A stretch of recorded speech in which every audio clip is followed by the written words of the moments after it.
waaw ñu jaajëfal Salah wax na ba fa Cheikh Diop xam naa ni moom kii nga ko dégg naa ay nga ci trop. yow yaa ngi gën a maîtriser. moom weddiwu ma ko. yaa ngi gën a maîtriser Salah man je suis accro. mais dafa neex quand même. tey bi aussi c'est neex na trop mais bii laa kii Malick bii moom kii woo ko. bii de xamagu ma. énergie drink. bokkul ak bi ngay jay non non bokkul. ah déedéet. Salah bi daal xam naa ne moom tubaarkàlla moom. ak warga Salah. jasmine bi ci. warga bi tam aussi neex. c'est très bon. c'est très bon waaye guubu. jaajëf waa Salah. di jaajëfal bu baax a baax ci gunge bi ci Info Matin léegi ñu dalal gan gi yegsi na jot nañ sax nuyoo ak moom Chérif ba bàyyi la ak Mbaye non waaw mais yow yaay introduire de sa gan la. bàyyi ma seetaan leen ak Malick yéen moom Mbaye l'international moom bu match international amee moom da nga koy bàyyi rek bu déroulé les enseignements du match parce que démb vraiment Sénégal dugg na ci taarix donc une victoire historique ndax Angleterre benn équipe bu Afrique mosu ko gagné waaye match la bu nga xam ne déjà ci déroulement bi prestation équipe bi d'ensemble naka nga ko jàngate. bon li ñuy njëkk a wax di leen nuyuwaat encore une fois di nuyu aussi téléspectateurs yi di wax ne wax nga ko na rentré nañ dans l'histoire parce que su dut sax Angleterre mais daanaka record bi nga xamante ne bii nii équipe bu Sénégal bi def na ko en termes d'invincibilité pratiquement 22 matchs sans défaite c'est quelque chose à retenir loolu mooy lu njëkk li la deuxième chose mooy mënuñ la mëne Angleterre ci dëkkam mëne la 1-0 nga am mental bu la permettre nga revenir au score mëne ko ba dugalaat un troisième but tout en sachant que ni joueurs yi nga xamante ne bii ni ñoom ñoo fa nekk di jouer d'habitude yéenay confronté ensemble parce que ku ci mel ni Nicolas Jackson Idrissa Gana Gueye Iliman Ndiaye Ismaïla Sarr Edouard Mendy ba fa nekkoon Chelsea Kalidou Koulibaly ba nekkoon Chelsea mënante ñoo ak ñoom c'était un match dans le match ak Moussa Niakhaté bi doon jouer ci pelouse am parce que Nottingham Forest nag la jógee dem fi nga xamante ni moom mooy Lyon un match héroïque des joueurs de Pape Thiaw. match héroïque mais lan moo gën a déterminant ci li nga xam ne mooy ndam bi Sénégal am. wax naa ko léegi soo dee seet xale yi léegi màgg nañ te xam nañ li nga xamante ne bi moom la ñu war a def. et un collectif fort. hier on a constaté un collectif fort. ñoom ñëpp te période bi c'est pas évident de réaliser un match parfait parce que sa bopp dafay nekk ci vacances yi ba pare en plus dafay sonn jóge nga ci benn match contre Irlande suñ demoon sax regroupement directement mais dañoo ñëw fii Sénégal ñu yóbbuwaat leen encore loolu mënoon na leen casser tout en sachant les conditions de voyage yi nga xamante ne noonu lañ def parce que wax nañ ko fii c'était un peu compliqué de rejoindre l'Angleterre mais def nañ ko dem nañu wane nañu loo xamante ne bii nii ñu ci bëri nag bett na leen. battre l'Angleterre dëkkam il faut vraiment le faire et ils l'ont fait. et le contenu justement. surtout le contenu a été bien. ñu mën la dès l'entame de la rencontre nga góorgóorlu ba égaliser dugalaat leen. duteloo leen parce que nag soo dee seet Thomas Tuchel tegul équipe type bu Angleterre. parce que ku ci mel nii parce que. 4 jours avant puis ñuy football ak Andorre difficilement sax lañ ko gagné. 1-0 Harry Kane moom moo dugal. mais Bellingham mi titulaire am la. Palmer keroog titulaire la ci match yi di ñëw ou pas mais contre Andorre titulaire la woon. gis nañu aussi que la défense daf ko changer complètement le gardien de but Digne bokk équipe ak ki nga xamante ne moom mooy Ismaïla Sarr foofu ci Crystal Palace. moom itamit du titulaire à part entière c'est le troisième gardien Pickford bu Everton bokk ak Idrissa Gana Gueye ak Iliman Ndiaye moom mooy titulaire.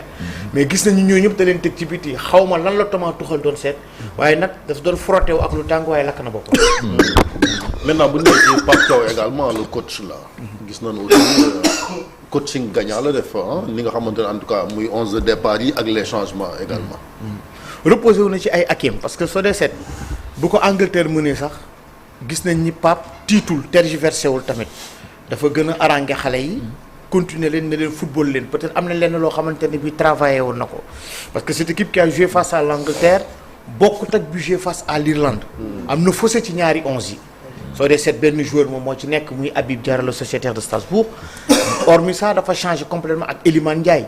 gis nañ ni dafa indi équipe titulaire am bi léegi leer na ci boppam que ni ñii football contre Angleterre à l'exception de 2 à 3 joueurs ñooñu ñoo nar a nekk les titulaires de Pape Thiaw.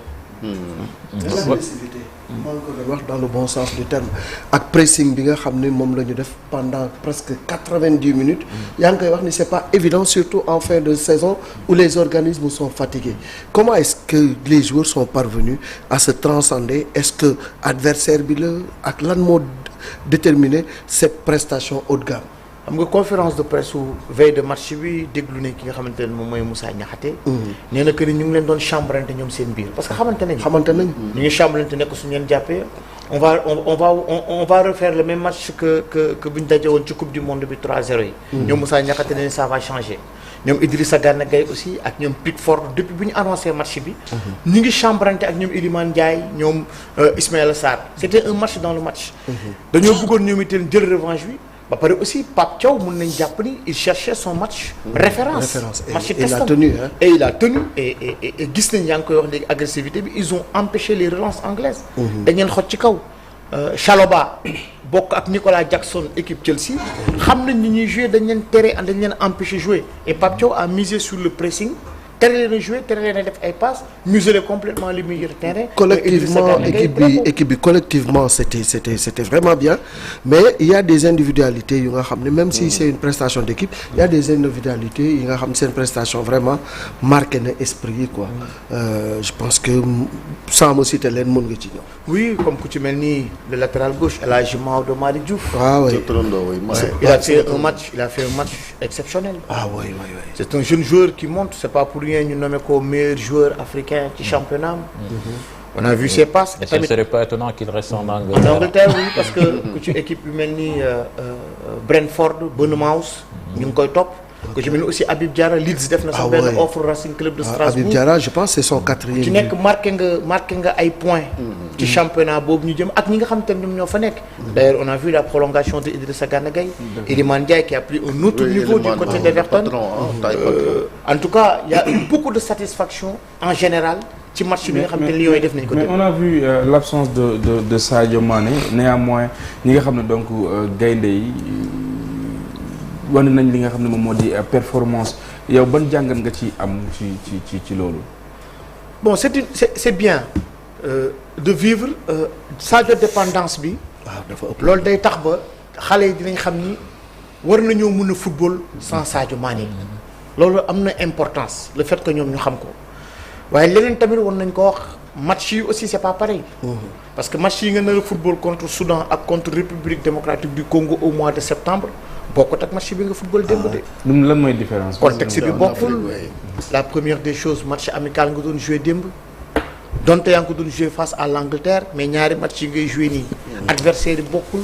enjeu bi bokkul. ñii espace la ñuy marqué ñii ay nit la ñuy marqué. et tey soo seetloo. yi nga xam ne dañoo jàpp ne Sénégal leen ëpp doole on a des difficultés à les battre. on va jouer deux matchs très importants face au Soudan fii Diamniadio ak un match boo xamante ne bii nii qui sera une finale du groupe parce que le Congo moo la jiitu yaay deuxième Soudan mooy troisième face à la République démocratique du Congo au mois de septembre. ça sera des matchs très très importants et j'ai bien aimé la réaction de Lamine Camara. c'est vrai de battre l'Angleterre c'est important mais il y a des matchs qui nous attendent et ça sera deux matchs très très très importants face au Soudan et face à la République du Congo. Parce que battre l'Angleterre et ne pas faire la Coupe du Monde. ça n'a pas de sens ça n'a pas de sens ça n'a pas. Pape Thiaw xam na ci conscient na ci parce que xam na baax na rectifier na déglu naa ko mu wax nee na que ni ay réglages lañ doon def dem nañ fële c'est un match de prestige. tey Congolais yi ko seetaan dinañ ne le Sénégal a battu l'Angleterre dinañ ñu gën a bàyyi xel waaye nag. période boobu ñu koy jouer aussi du bokk ak période bi xam nga wax naa léegi. état de forme des joueurs bëri day fekk ñu commencer seen ay saison dina fekk ñu def hivernal tant que 10 yenn joueurs yi di bousculer wu pour nekk leader pour nekk titulaire indiscutable seen ay biir club. beneen enjeu lay doon mais espérons aussi qu'on va avoir aussi ce même état d'esprit. récupérer aussi quelques on va récupérer entre Sadio Mané ak Assane et ça c'est non négligeable. c'est bien c'est non négligeable. parce que bu Assane Diao ñëwee ak Pape Matar Sarr si Sadio revient dans le groupe. loolu dina tax ba. un très bon effectif. waaw effectif bi moom profondeur de banc dañ ko doon am problème. mais léegi apparemment gën na riche et puis l'intégration des nouveaux. dafa mel ni que dañu ñëw rek fondre dans dans le moule. Par exemple le jeune Sabali qui a été remplaçant dans les 2 matchs mais qui a été décisif ci match bi aussi. même aussi Sabali soo ko dee seet sax dernier match bi football fii contre Diamniadio sax entrée bi dafa nekkoon une bonne entrée une entrée positive. dugg na ci biir groupe bi Pape Thiaw a réussi à transcender les joueurs. discours am la ou bien management am la ou bien sa façon de voir les choses ou bien le football parce que dégg nga ko nee na je veux un jeu offensif ragalul moom. attaquant la woon. waaw ragalul parce que nag soo seetloo am na joueurs yoo xamante ni bii sax pratiquement seen poste de prédilection la leen di joué loo je peux prendre l'exemple de Habib Diarra. tout le temps même. li muy joué Strasbourg lay joué. même je pense que même foofu côté boobu aussi il a essayé avec Crépin Diatta sax. même si ça n'a Face pas à l'Irlande. marché face à l'Irlande. Face à l'Irlande daf ko replacé ci digg replacé terrain ko poste bi nga xam ne moom la commencé. ba tax na démb ñu bëri ñu ngi doon laaj est-ce que dina dellu si waat ci poste bi ou pas dellu si na il a été mieux. mieux ci côté bi que ci milieu terrain bi. côté boobu aussi je pense que il va se faire à l'idée que maintenant le boy ce n'est plus un milieu de terrain. non il a compris parce que nag soo dee seet Crépin keroog face à l'Irlande dafa doon perdre ay repères parce que gëj na jouer 3 ans pratiquement. waaw piston sax moom lañ ko gën a xamee bi muy nekk après bi muy dem Bruges bi muy nekk Monaco léegi Crépin latéral la pratiquement.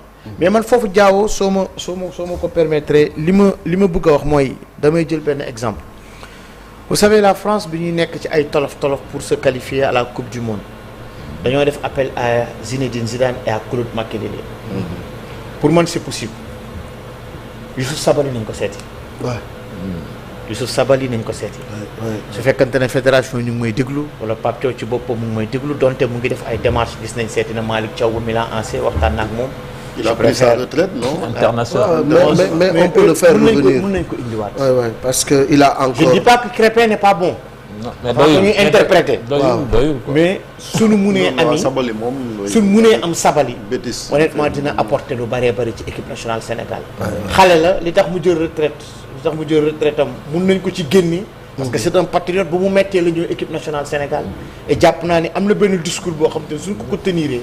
war na mun a ñëwaat. à un moment c'était je pense que son corps ne répondait plus. mais blessure ak footballeur ñoo ànd. blessure ak footballeur ñoo ànd et loolu sax dañ ko tendraat encore là mais wan ko ni ko réewum peuple am soxla na ko ci jamono ji nga xamante ni moom la ñu nekk. am na leneen lu muy def. on a essayé beaucoup de joueurs sur ce côté on a essayé. mais jusqu'à présent nag rendement bi nga xamante ni bii nii Sabali am na ko que ça soit à gauche comme à droite amoon ko ni dina bien. c'est la pièce qui manque au puzzle nu muy def à gauche. Jacob nag. Jacobs est bon mais Jacobs xam nga concurrent moom direct c'est le jeune El Hadji Malick Diouf.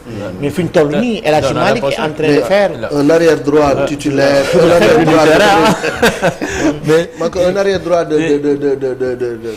de souche Sabali nga ci am. moo xam ne vraiment. voilà il a tous les atouts pour être sur ce côté. C'est un très bon joueur. Parce que El Hadji Malick moom on avait des appréhensions ci. rendement am ci défense classique.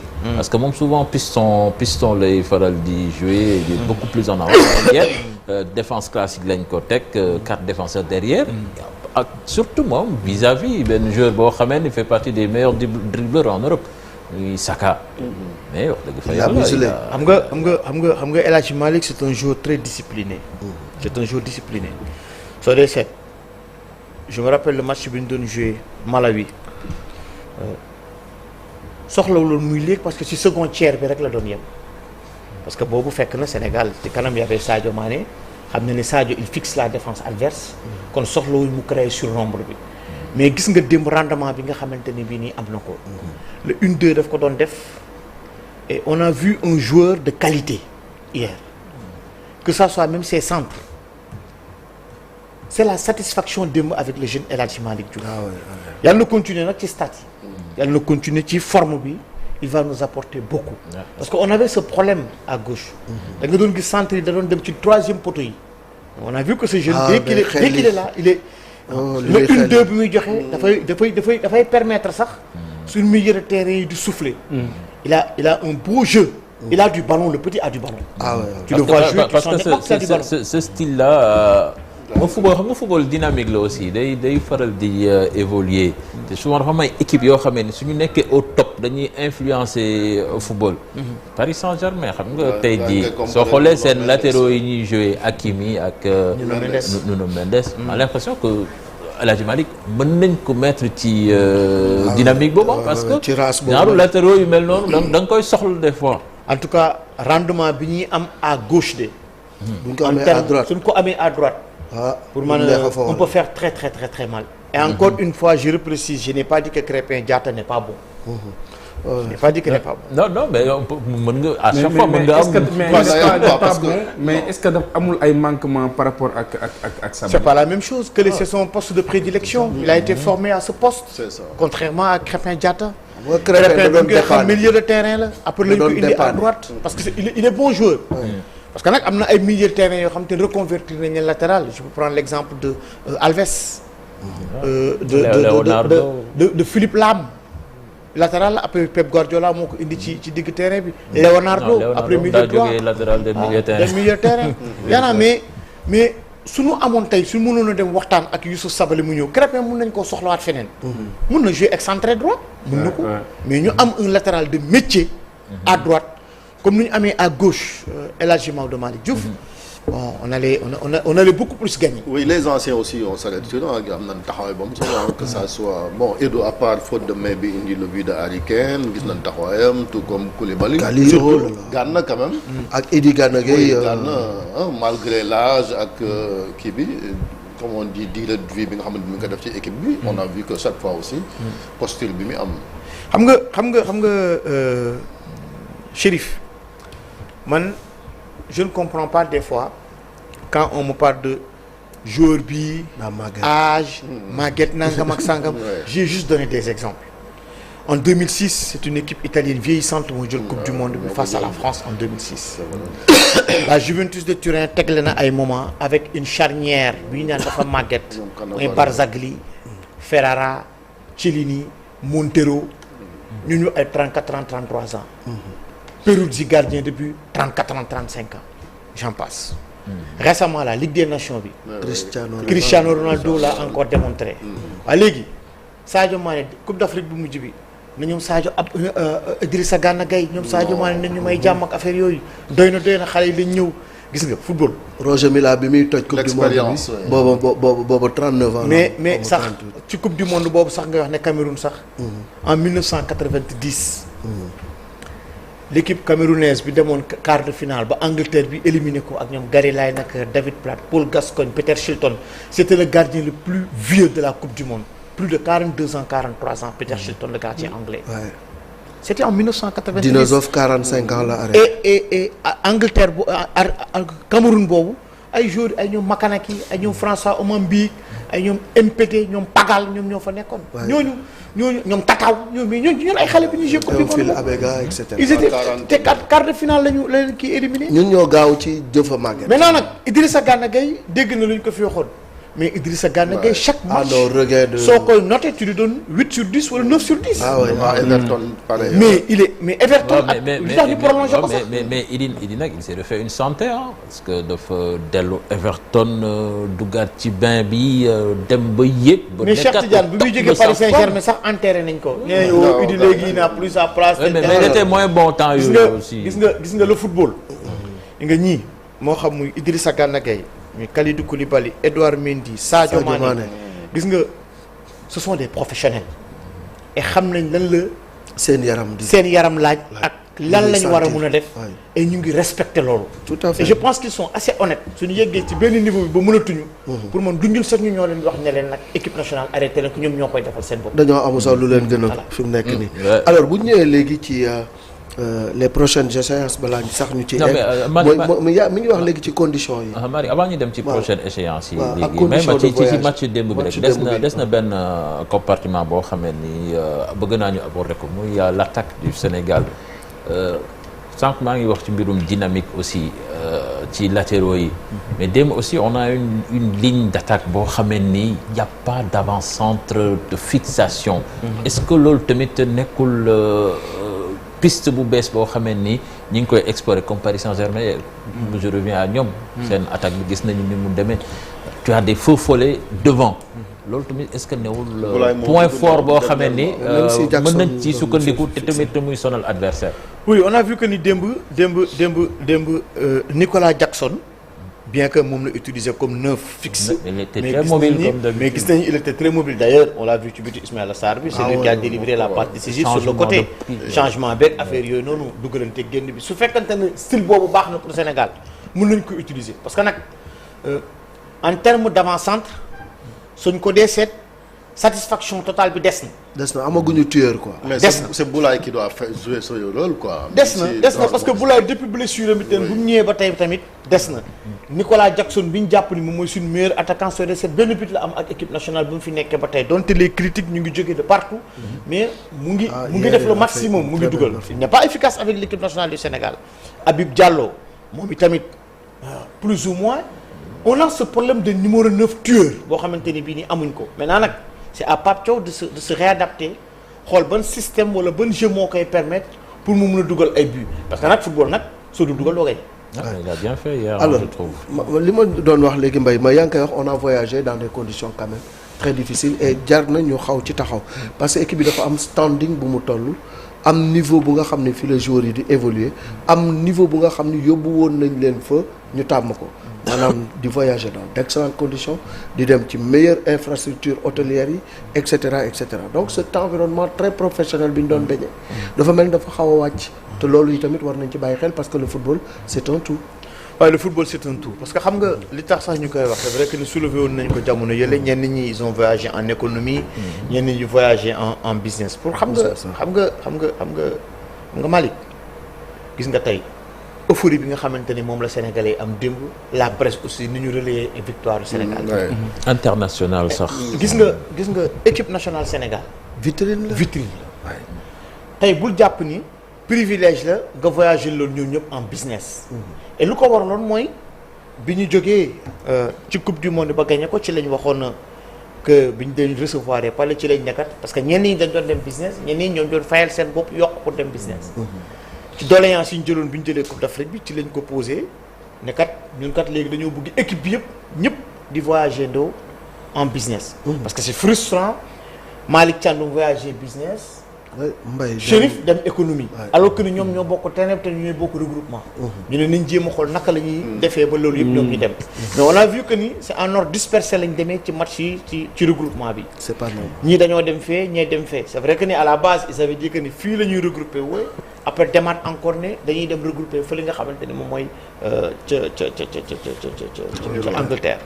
maintenant nag pourquoi cette communication jàllul c'est une grande question. mais leneen li nga xamante ni bii aussi war nañ ko mun a wax mooy je pose des questions ñu ngi may déglu ñu ngi may seetaan mais est-ce que ministère bi ak fédération bi wóolante nañu est-ce que ça glisse. ñu ngi liggéey en parfaite symbiose. est-ce que ça glisse relation bi huilé na. c'est ça en fait est-ce que ça glisse. loolu mooy la grande question. est-ce que ñi fi ne wóolu nañu ñi fi fekk si loolu c'est une autre question.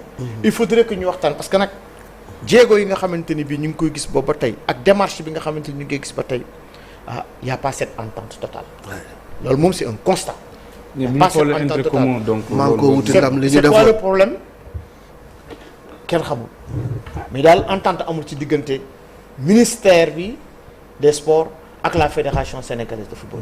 mais nag ce viatique la Manko uti ndam li n'existe plus c'est Manko tasaaro. mais Chérif mi ngi koy wax sànq vitrine bi équipe nationale bi am ak démb gis nañ àdduna bi yëpp on parlait que du Sénégal que du Sénégal mais lu mel noonu soo ko amee je pense que ces petites querelles là il doit les taire pour l'intérêt commun parce que c'est tout le monde qui gagne.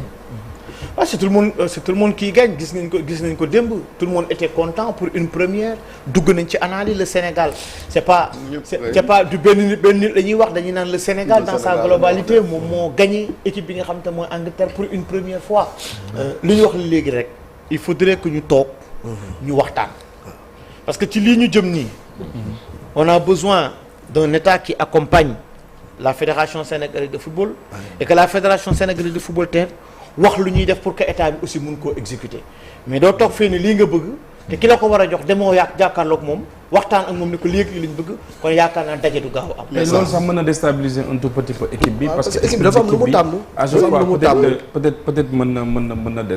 bien sûr et sax am ci lu mu yi ñu jëm nii ci yoon yi jëm nii je rappelle que ni y a les élections de la fédération sénégalaise de football. ça tombe bien le 2 août AG bi oui. waaw c'est le 2 août après on verra.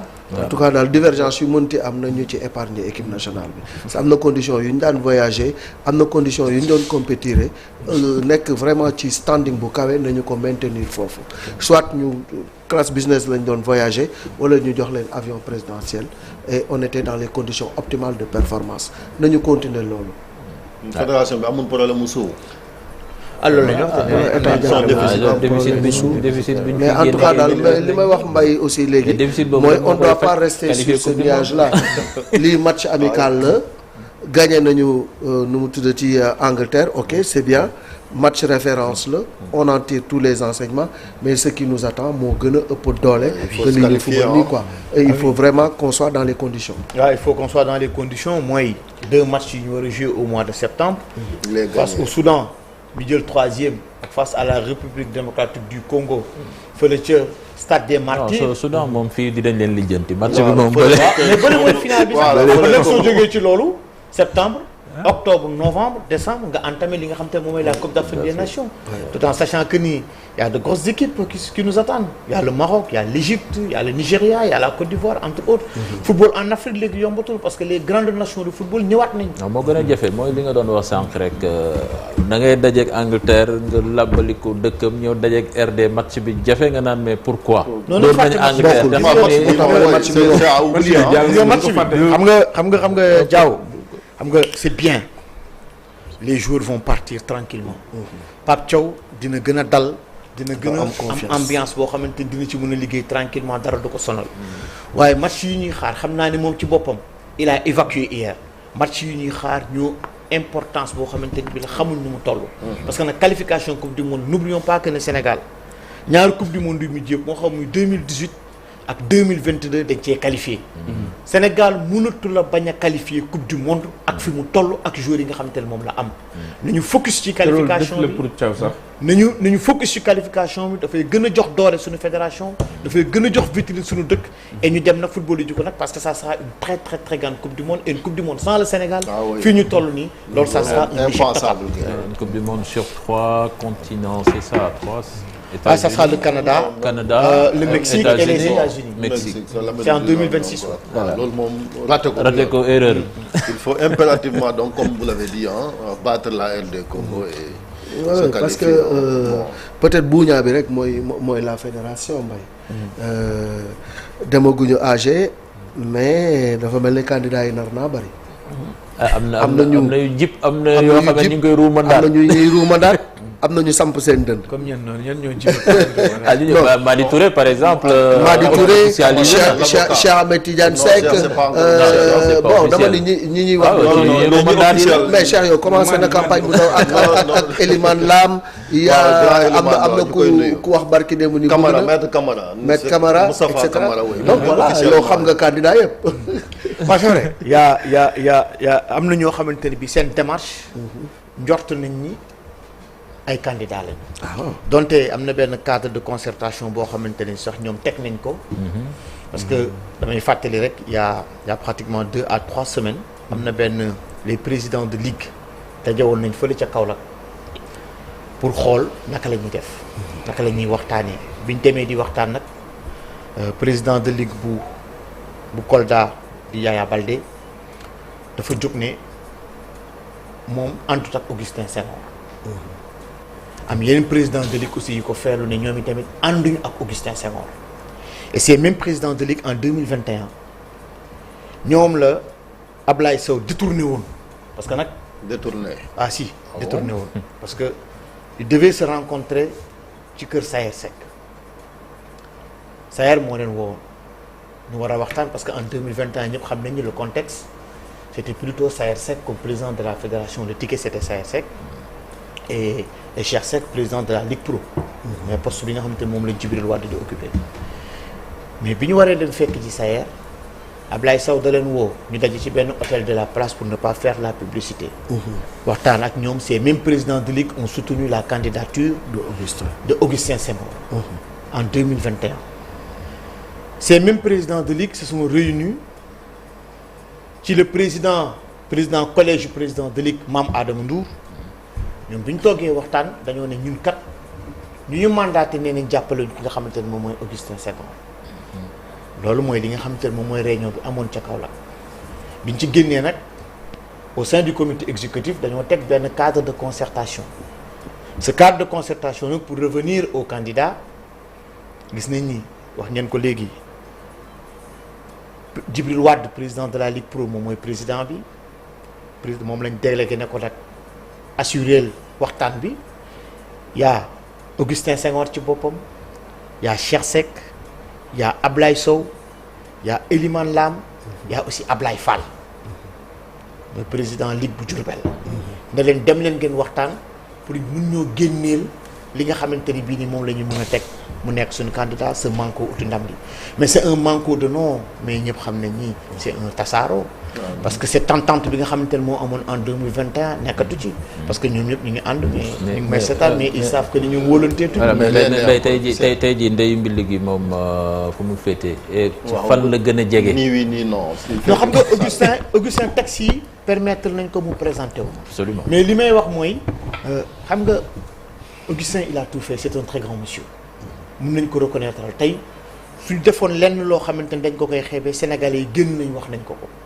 il a vraiment c'est un digne représentant et c'est un vrai monsieur boo xamante ni bii nii am na lu mu apporté ci football mais nag xam nga àddina day toll fenn foo xamante ni bii soo ci tolloo rek amatoo lenn loo xamante ni bii nii yaa ngi koy prouver la nga defar mu baax ba yegg ci benn niveau bi bul ko yàq parce que am na lenn loo xamante ni bii soo ko poussé rek dina dem ba mun nga yàq lu bëree bëri et loolu soo moytul moom moo nar a nekk di xeeñ ñi xaw ma ndax Augustin va se présenter ou pas mais man de si j'étais à sa place damay kii nar a ñëw dama koy jàppale teg ko parce que on a besoin de Augustin Senghor ci football du Sénégal parce que il est membre du comité exécutif donte de la CAF parce que nag xam na fa miin na fa te kii ñëw nekk président fédération sénégalaise de football aura vraiment besoin des conseils de Augustin Senghor et de l'appui de Augustin Senghor. mais am l'expérience yaa ngi koy wax sànq aussi ñu bañ rek sànni ñëpp parce que c'est vrai que changement. Augustin loolu la wax ci AG ba fële. oui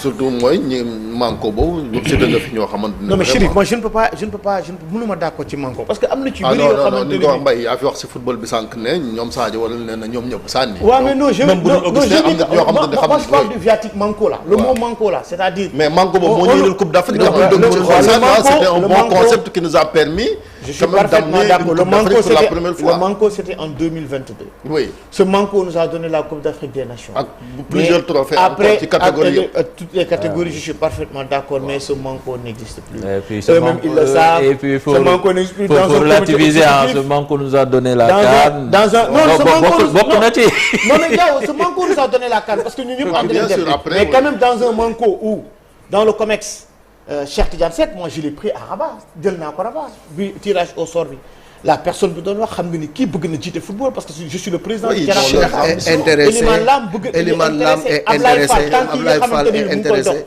c'est pour être président de la fédération. Madi Touré est intéressé ñoom ñëpp seen bopp ils sont intéressés alors quand on parle de manko c'est ñu manko jiital kenn mais ku ci nekk si tu es oui xëy na balaa ñoo dem ci AG fekk mois d'août. mais il faut qu'on aille avec ces consensus là. am na yenn yoo xamante ni bii nii du luy garanti dem élection ki ñu wóolu dañu dem élection les clubs. ñi nga xamante ne man faluma yow faloo Malick Thiandoum falu kenn ci plateau bi falu. ce sont les ligues ak les fédérations les gens du football. ñoom ñooy fal ku leen di. Bakary moom candidat la am notre ami la am maanaam sax moom. Bakary Cissé. Bax il est là. Bax candidat la ci lan. ci fédération bi. waaw déedéet non parce qu'il est en train de faire un bon travail fële ca Casamance. waaw mooy club ba nu mu tudd ji. Ñaagis à son niveau mu ngi nekk def ay résultats. mais Bakary c'est une valeur sûre du football. c'est une valeur sûre faut l'inviter. C'est une valeur sûre du football. li mu laaj Ziguinchor.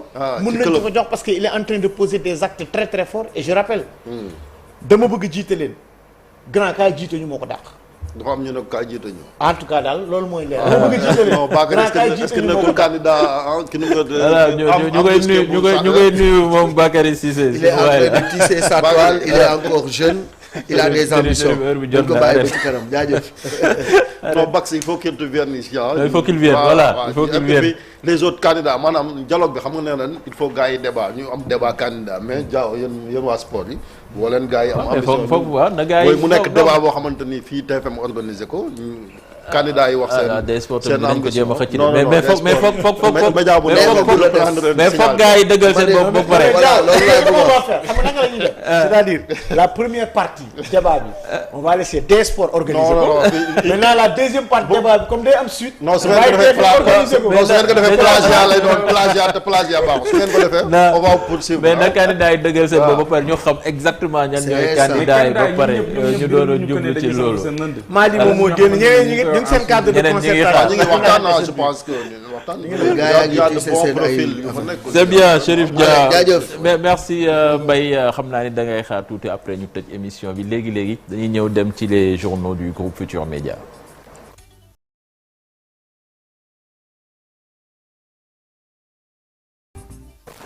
L'Observateur El Hadji Malick lañ ko